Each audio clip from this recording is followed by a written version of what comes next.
In 1964, with tensions in Southeast Asia mounting daily, Walter Joe Marm enlisted in the Army rather than face the odds of being drafted as a grunt. After graduating from officer candidate school, the young second lieutenant was assigned to an air mobile unit, a new type of fighting force that would use helicopters to deploy into battle. On November 14, 1965, Marm was leading a rifle platoon through the Drang Valley when he received word that a sister company had been cut off and were under heavy enemy fire. Ordered to relieve the embattled company, Marm and his group were headed into one of the first major battles of the Vietnam War. My company commander says, attached me to Bravo Company to make an assault to try to get up to them.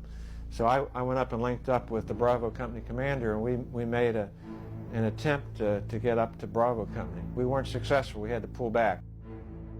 And so we started up a second time late in the afternoon with an artillery prep in front of us. And we were taking heavy fire from our front, from the NVA. And there was one machine gun.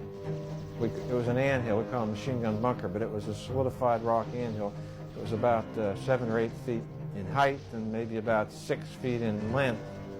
And there were shrubs and trees around it. So it was very difficult to get a grenade over it where the enemy was. I tried to get one of my men to throw a grenade from where we're at, because we were pretty much right in front of the bunker, and I thought we were in a pretty strategic position because most of the firing was going on out to the flanks of the bunker. He threw it and it landed, didn't get over, landed in front and made a big boom. I shot a light anti-tank weapon into that bunker to try to silence it. It went off and made a big boom. It really picked up the morale, picked up my morale because of we thought we knocked it out. We started forward again, and the weapons fire all along our front picked up again. That's when I said it's time for me to do it myself. So I ran across 40, 50 yards of open terrain and charged the bunker. Had my rifle and my grenades with me. It was a pretty straight shot. I told the men to hold their fire, not to shoot me up while I was doing it. I was worried about getting shot by my own men. Ran front to the front of the bucket, threw a grenade over the top. When it went off, I went around to the left side, and there were still some guys that were there shooting, so I finished them off with my M16. When things were pretty silent from my area, I turned sideways and I told our men, let's go, we got to get up to the platoon that was trapped on the side of the mountain when I got shot.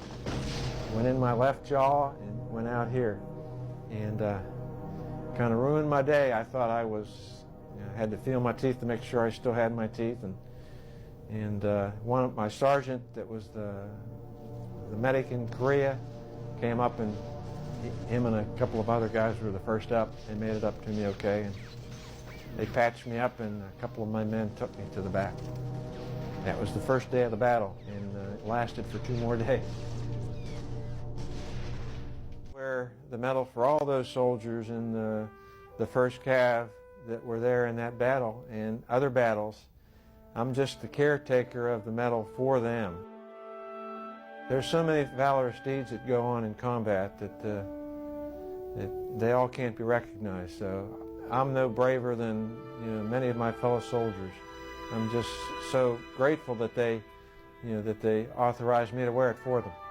And so I feel I have to uphold the medal for them. You have to take care of your fellow soldiers and walk in their shoes too.